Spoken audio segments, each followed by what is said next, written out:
Good morning, ladies and gentlemen. It's just past 5:30 a.m. Time to get the coffee, read my book, and get to work. Alright, ladies and gentlemen, it's currently 10:07, and the last time you saw me was at 5:30 a.m. Here's what happened in between. I decided to go back to sleep after having a cup of coffee, and woke up, did all my business, and got to the office around like 9:30ish.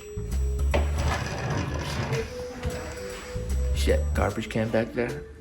I've been throwing up in it all morning long. So what we're gonna do is discreetly get rid of the evidence. Let's do this.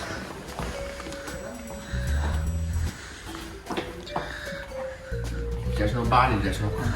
Remember that. Alright, squad, we are back. Evidence has been disposed of. Nobody knows a thing. We're gonna keep it low key until the end of the day. And we got Kyle Benjamin here. You're just meeting him. Let me flip the camera in his way. Hello. If you recognize his face, we made a video, 3 years ago, about how to sell a pen. And that's what he was selling. He was in logistics, and now he sells real estate. So number one thing I want to do is I'm going to whip him in chess so he understands who's the big papa here. And then we're going to role play. We'll record the role play for you. And then we're going to make some TikToks. And that's about where today's going to leave. What do you want to role play? What do you need to learn? You're a listening presentation, or you want like a physical script? Let's do a listening presentation. Alright, we have 7 minutes, so we're gonna have to run this up quick, alright? Knock, knock, here you go. Hey Kyle, thanks for showing me around, man. So, before we get started here, let me just run through exactly what the goal here is. I think you're moving to out-of-state Arizona, right? You got your cousin over there, he's got a detail shop. What? Oh, you're actually talking about my cousin. Oh yeah, we're role playing. I'm trying to keep it as realistic as possible. Yeah, no, I do have a cousin, yeah. Let's just start from the beginning. Yeah, okay. Okay, Kyle, before we really get into it, let me just make sure we're on the same page. I know exactly what you're looking for. What are you, hey, focus. Alright, wait. Okay, Kyle, thanks for showing me around, man. Just letting me show you around. You're welcome. Thanks for thanking me. So before we get started, let me just go through all the things we talked about already just to make sure we're on the same page. Yeah. So you basically looking to sell, you don't have to buy anything, and you're moving to Arizona with, you got family out there or something, right? Okay, perfect. And timetable-wise, maybe looking at 3 months or so. Yeah. Zay, I think I've sold his dad's house. You did. Did a great job, by the way. Yeah. If How long was that on the market for? Less than a month. Really? Yeah. I assume that's the same timetable you are, right? About 2-3 months, closing, moving out, right? Yeah, around there. I mean, that would be, ideal. Perfect. Well, we really only have 3 things to discuss today. Number 1 is if you're definitely ready to move, which I believe a decision's already been made, correct? Yeah. Perfect. Number 2 is what price you're going to list your home for. And number 3, who you're going to hire, right? Pretty easy. Since number 1 is already taken care of, let's just move on to figuring out the price. And then from there, I will share a little bit of what we bring to the table, and then you'll make a decision at the end of the night. Fair? Okay, fair. Excellent. So what price are you thinking, though? Because we kind of had a price in mind. Absolutely. Well, what price were you thinking? Well, we know the neighbors, they sold for like $420,000. Right. But we have I don't know, we just have a lot more. I feel like we have a lot more space in our home, so it'd sell for a lot more. So you feel yours is worth maybe, $425, $430, or are you thinking we're significantly thinking like more? $480, $485 to possibly test the market. $485. Okay, perfect. Now the goal here is obviously put as much in the pocket as possible. I sell it for top dollar, and that's obviously the key. Yeah. But you understand how overpricing it is going to impact it, correct? Well, I was thinking that if we just like price it at that, see what happens, and test the market a little bit. So I'll tell you what, we're gonna get really into it. Right now we don't really have all the numbers, so let's first go over exactly what's going on in the market. For all we know, it could be worth $500,000. Well, I have an idea in my mind, but I want to share it with you, and I want to get your opinions after you see the comps. Fair? Fair. So when we look at what's actually sold, we look at 3 categories. I know you said you were looking on Zillow, but you have to be careful because some of the information is not accurate. So it may have sold for $420. These estimates aren't accurate? No, they're not accurate. Actually, if you check on their website, they'll say it's about 4 to 6% off, which is a huge number, especially in the value of your home. It's about $400,000 or $500,000. The reason it's off is because they do a very generic, so they don't do a 2-mile radius of every 4-bedroom house in the area. Now, not every 4-bedroom house is gonna have the same finishes and things like this, same size, same layout, and that's where the value actually comes in. Does that make sense? Mm-hmm. Perfect. So we're gonna look at 3 categories together. We're gonna look at active listings, which is your competition. Mm-hmm. Obviously, we want to make sure we don't make the same mistakes they do, and we learn from what they're doing. Okay. Number 2 are expired listings. You want some water? No, I'm okay. Thank you. Okay. Yeah. Number 2 are expired listings. Do you know what these are? I'm assuming that they just didn't sell. That's exactly right. Yeah. Obviously, you don't want to be here. Because if you're here, you're not in Arizona.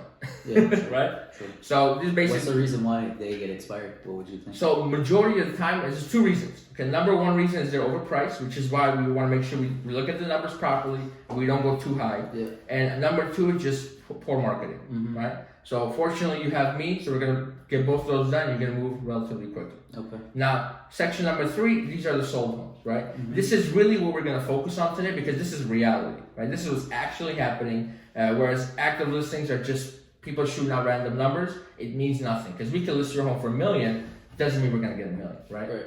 Okay. So these are 3 categories. So now let's go and look at actually what's sold, and it will go from there, right? So I run you all the numbers, and let's say the comps are showing your house is 425, all right? So after you see all these homes, I know you were thinking that 480 price point, but after seeing what's actually sold and what's active, what's sitting on the market, and how much competition you have, what's the price that you're thinking of right now? I mean, we were thinking 485. Right. But, I mean, looking at this, obviously it says the average is 425. However, I mean, I don't see an issue with pricing it at like 460, 465. If we can net anywhere between like 440, like that would be ideal for us. But like we just don't want to reduce the price anymore. And we already interviewed another broker, and their comps, they told us that we can have it priced at 475. That they would list it at 475 with us. So I mean, what are your thoughts on that? I mean, so it'd be very easy for me to list this house for 475, right? But obviously your goal is to sell it, not list it. Am I right? So would you say you're like undervaluing my home just to sell it as fast as you can then? Oh, absolutely not. Let me ask you this question. Kyle, do we agree that overpricing the house is not going to give you the best results? We agree on that? Yeah. Perfect. Now, in the market that we're in, and the fact that real estate is an issue where there's experts on both sides, when someone is looking at your house, they're going to have a buyer's agent just like me run the same comps.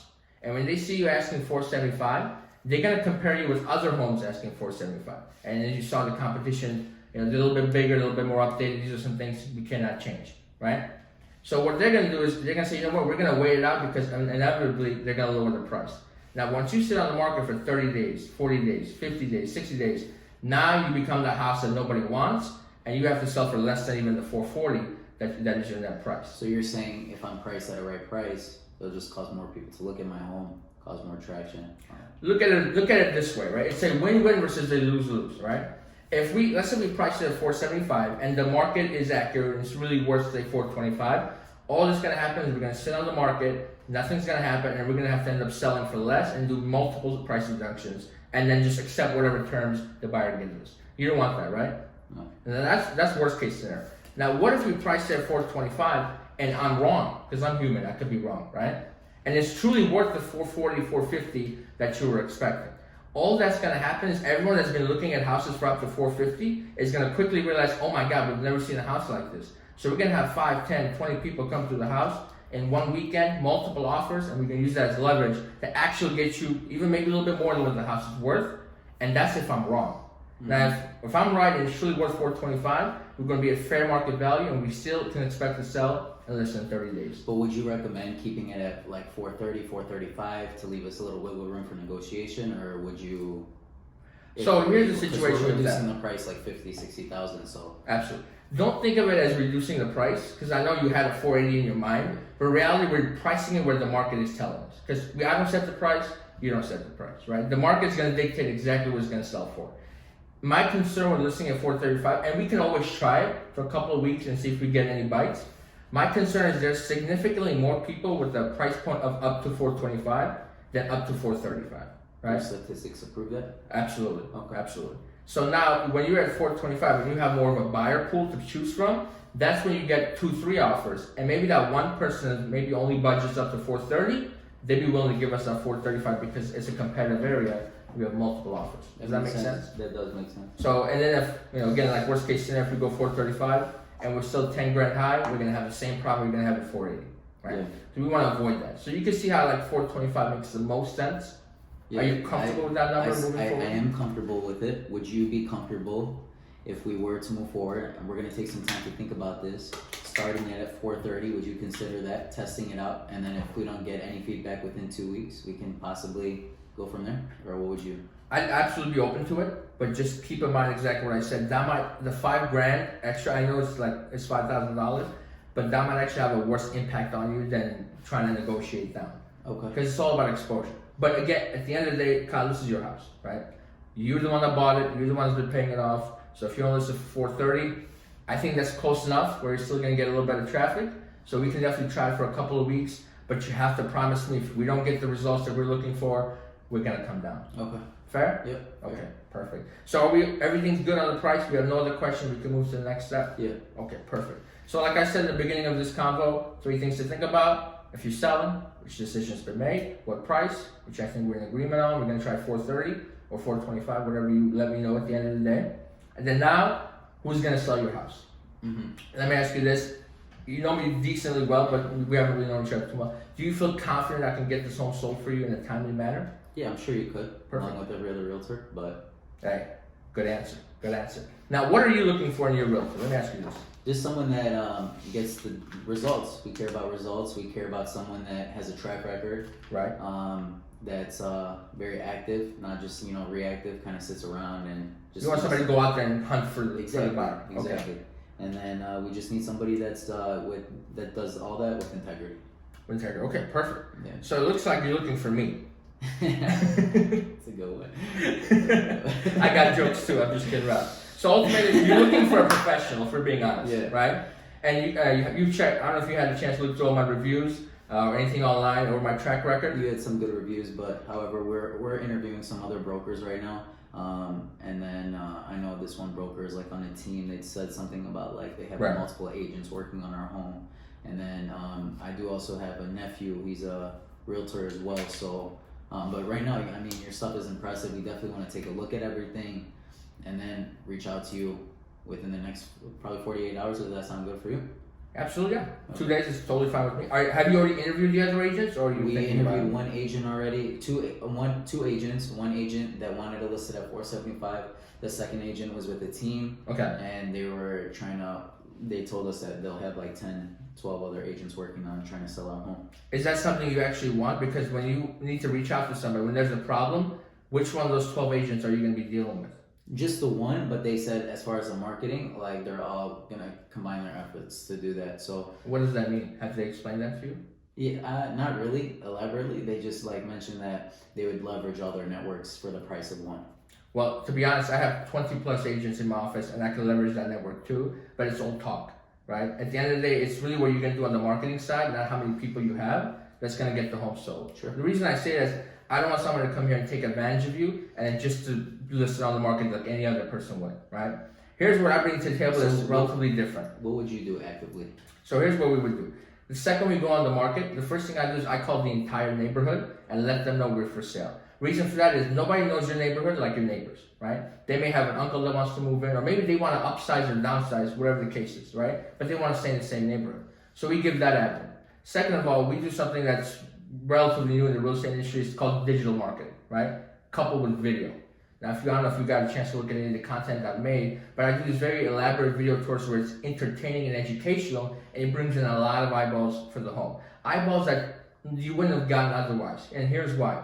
For example, let's say you have a 3-bedroom with a loft, right? And somebody has told their real estate agent they're solely looking for a 4-bedroom because they need an area for an office. But a loft would do a great office, right? So when I do a video, I'm not in this agent's criteria search, right? I'm on Facebook and I'm getting to them directly. So I'm able to sell your house to the buyer directly without a filter of a buyer's agent. Does that make sense? Makes sense. So that's the value that the video brings in, and that's where my special expertise comes in handy because I do have a YouTube channel. I'm known for building an audience, and actually I know how to market it to a specific genre that actually is looking to buy a house, right? Because you don't want 18-year-olds looking at this video tour, because that does me no good, that does you no good. Does that make sense? Makes sense. So you see how we're different, right? Yeah. Now, I'm not a big team. I like to keep it solo, but the benefit you're going to get with that is when you text me, I call you back. When there's an issue, I deal with it personally. So you have my years of expertise, not somebody who's brand new working on a big team, right? So that's what the benefit you're going to get. Okay. Does that all sound good to you? Yeah. Now, your nephew, is he new in the business or what's the He's situation? been in the business for about a few months. A few months. Okay. Well, let me ask you this: why am I here? Are you like having second thoughts about hiring? Because usually when it's families, either I'm gonna go with them or I don't want to mix business with pleasure. So what's the situation for you? I don't know. I just want to hear other people's opinions. It's like getting a second opinion, third opinion. You want to see what's out there. Yeah. Fair enough. Fair enough. Now, let me tell you, who am I competing with, Ryan? Is it me and your nephew, or me and the team? You're competing with everybody as far as now. Like I Fair said, enough. I'll reach out with you within the 48 hours. But I love the information, love everything. Can you leave this stuff with me? Absolutely. Matter of fact, I'm gonna email it to you. Okay. I already have your email, so I'm gonna send everything over. So just to make sure I got everything covered here. All right. Let's just go over all the things you really have to think about. All right. Number one, if you're gonna sell, decisions made. Number two, what price? Now I know someone's told you $475. I don't know what your nephew told you or whatever anyone told you, but is it clear that really, if you want to sell this home, $425 is gonna get it done? Mm-hmm. We in agreement on that? Yeah. Perfect. Now the final decision is who's gonna sell your house. Do you feel confident that I can get this property sold for you? I do, but first let's talk about price. What do you charge? It's a fantastic question. I was wondering when you were gonna ask. Yeah, it was. I charge now since you were looking for results, someone with a track record or expertise, and it's gonna actually work hard for you. I charge 5% commission, so 2.5 to me and 2.5 to the buyer's agent. Is that fair enough? Would you be willing to consider going down a little bit to maybe 4.5%? I appreciate you asking, but discounted commission is not really what I do, and ultimately. Wait, what type of commission? Discounting my commission. Okay. Yeah. Ultimately, what's important to you here? Because I know you want to save money, but are you worried about your bottom line, or are you worried about what you're paying in commission? And don't say both, because it's impossible. Yes, I'm worried about my bottom line, obviously. Perfect. Now, do you think for just an extra 0.5%, because I don't know what the competition is charging, there's definitely people that charge less. I'm sure there's people that are charging more. For just that 0.5%, do you think I can deliver that extra results to actually get this house sold for top dollar in the current market? And still help me with my bottom line and net me what I'm looking for? Absolutely. Because if we sell for top dollar, this is exactly what it's going to mean. Just tell me where I sign. And you tell your nephew to off. It's a tough sell. I was wondering when he's going to bring out the commission objection, this guy. I forgot about that. Oh my God. I was like, I'm getting his ass. I was the nephew's always, when they say I have family, I'm like, oh, that's always You know how to work around that one? I used to say, don't mix. I'm using this as my note, by the way. I know, I saw that. Oh my goodness. Alright, vlog. So that was a little bit of a role play. I think I'm gonna have Kylan a little bit more often. We'll do like more professional. That was literally off the cuff. We just finished playing chess, and I haven't done a listing presentation like that in I don't know 7 months or so. How'd I do? That was good. That was good, right? Smooth. I think if I give myself feedback, is I talk way too fast. Yeah. I gotta slow down a little. Nah, I would say everything was good. Like it was fluid, and you just like were able to pinpoint all at the moments of the whatever role play. Well, I'm a professional, sir. Yeah, you've been doing this a while. How are my objections? Did I seem realistic as a? You're almost too reasonable, I would say. Seriously? Usually it takes so much, a little bit more to get people to understand the value of the house. I apologize for the awkward interruption here. Somebody called me. But we're getting some feedback. We'll do a little bit more of this because it helps with my confidence, my skill set. And it helps for a new person to realize like how to go back and forth and have a conversation. Now, did you have a good time, Kyle? I did have a good time. Thank you. All right, you're welcome. Now get out of here, and I better not see you as a competing agent for one of these. I swear to God. Okay, my people. So we're back on the desk. We're gonna have a little bit of a quick lunch. We have a to-do list today of just paperwork. Got 4 deals we gotta get up on the network, and then what else is on the list? We did the role play. I have to post a video. I have to post a TikTok, which we already made, and follow up if needed or cold call. I'm gonna do none of that because I feel horrible today. And I'm just going to postpone until tomorrow. It's not every day you are puking your soul out, in the morning. So we're going to do that and then check in with you later. I think it's almost 12 o'clock. It's like 11:45. Awkward transition. I'm home. It's 3:37 p.m. It just wasn't, I don't know. Physically, I feel like garbage today. So I figured, you know what? Let's go home. Let's recuperate. Come back tomorrow with a vengeance. So that's exactly what we're going to do. So this might be a 2-day vlog, or I might end it here. If I do end it, like, comment, subscribe. If I don't, like, comment, subscribe. Anyway, please